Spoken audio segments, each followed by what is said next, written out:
मसूद अजहर ने कहा मैं भी मर जाता तो अच्छा रहता।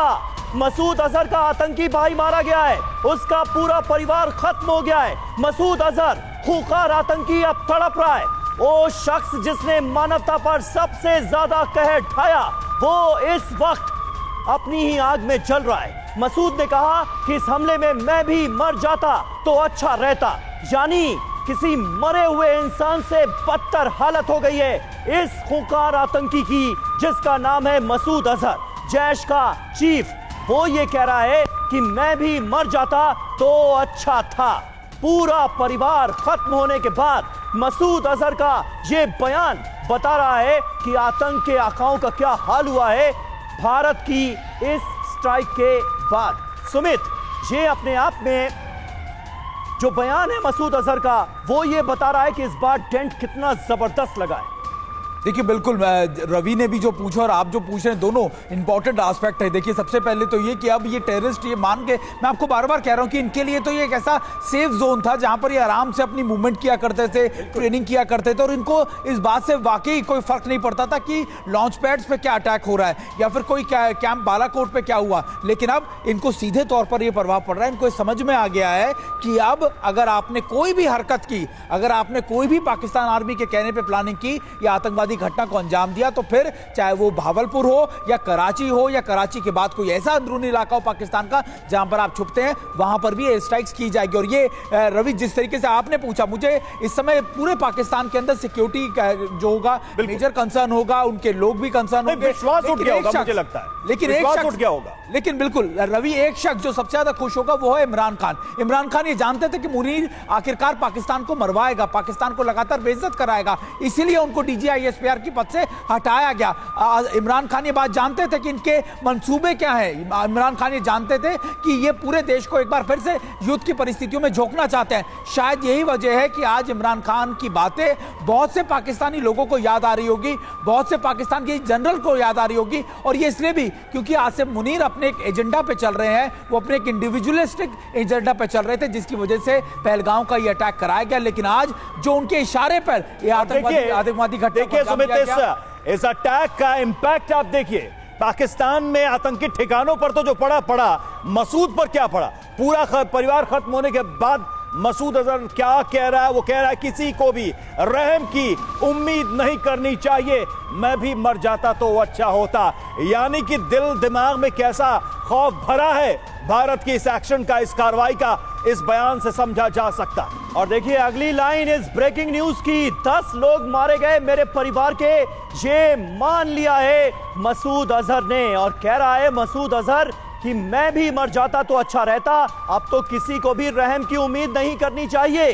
तो ये हाल है इस वक्त पाकिस्तान में बैठे आतंक के आकाओं का, जिन्होंने अपनी पूरी जिंदगी गुजार दी कत्लो गारत में। आज उनको यह एहसास हो रहा है कि जब अपने परिवार के लोग जाते हैं, मरते हैं, तो क्या अंजाम होता है, दिल पर क्या गुजरती है। ये एहसास कराना बहुत जरूरी था। मसूद अजहर आज जो कह रहा है वो अपने आप में इंपॉर्टेंट इसलिए है क्योंकि इससे पहले इतनी बड़ी स्ट्राइक आतंकी संगठनों पर नहीं हुई थी और भारत ने वो कर दिखाया है। मसूद अजहर पूरा परिवार खत्म होने के बाद ये कह रहा है कि मैं भी इस स्ट्राइक में मर जाता तो अच्छा होता। किसी को भी अब रहम की उम्मीद नहीं करनी चाहिए भारत से। और भारत ये तय कर चुका है कि इसी तरह से आतंकवाद का मुंह तोड़ा जाएगा, करारा प्रहार किया जाएगा। और भारत ने इस बार सिर्फ कहा नहीं है, करके दिखाया है। ये अपने आप में इंपॉर्टेंट है। कैप्टन श्याम हमारे साथ मौजूद हैं। श्याम सर, किस तरह से देख रहे हैं ये मसूद अजहर जो है, इसे क्या अपने गुनाहों का एहसास हो गया? कह रहा है कि अब तो किसी को रहम की उम्मीद नहीं करनी चाहिए, भारत जो तेवर दिखा रहा है। मरता क्या ना करता, उसके पास अब चारा ही क्या बचा है। उनको सपोर्ट मिल रहा था बाहर से, उन्हें सपोर्ट मिल रहा था लोगों का, उनको मनोबल उनको दिखाया जा रहा था लगातार। पिछले 2-3 सालों से जो लगातार घटनाएं घट रही हैं, उन्हीं से जो हमने कश्मीर में किया है, हमने जो क्लिंजिंग प्रोसेस किया है, उसका कहीं ना कहीं प्रभाव तो पड़ना ही है। और अब ये जो डायरेक्ट फिजिकल फॉर्म में जब हमने घात किया है, मैं अटैक नहीं बोलता हूं बार बार, मैं ये चाहता नहीं हूं कि हम ऐसा कोई बोलें। हमने तो पनिशमेंट दिया है ना, हमने पनिशमेंट दिया, तो पनिशमेंट का असर ज्यादा होता है। एलिमिनेट करना किसी को, एक आदमी को, वहीं पे मैसेज रहता है। जब पर हमारे प्रधानमंत्री ने जब बोला था ITP, identify, trace and punish, तो उन्होंने लीगल लैंग्वेज यूज किया। और आज विदेश सचिव ने भी वही सारी भाषा का प्रयोग किया है, उन्होंने पनिशमेंट की बात की है। हमने एक पनिशमेंट का कदम उठाया जो बहुत बुरा लगा है उनको, और मैसेज बहुत क्लियर गया है कि ये पनिशमेंट लीगल है और बहुत दूर तक जाएगा, यही एक अटैक से नहीं रुकेगा। तो इस कारण से ये जो हमारे जो पाकिस्तान के टेररिस्ट हैं, उनके जो आका हैं, उनके जो ऑर्गेनाइजेशन है, उनको एक बड़ा मैसेज गया है। इस बार का मैसेज कल्पना से परे है, क्योंकि ये पीओजेके से बढ़कर पाकिस्तान में चला गया और पाकिस्तान के जो मेन कैंप है उनको भी उन्होंने डिस्ट्रॉय किया है। उनके परिवार मरे हैं, उन पर डायरेक्ट चोट लगी है। जब खुद का परिवार मरता है, चोट लगती है, तो दिल बहुत दुखता है, और इस कारण से उनका दिल आज तार तार हो रहा है, और इसलिए वो ऐसी भावनात्मक बातें कर रहे हैं।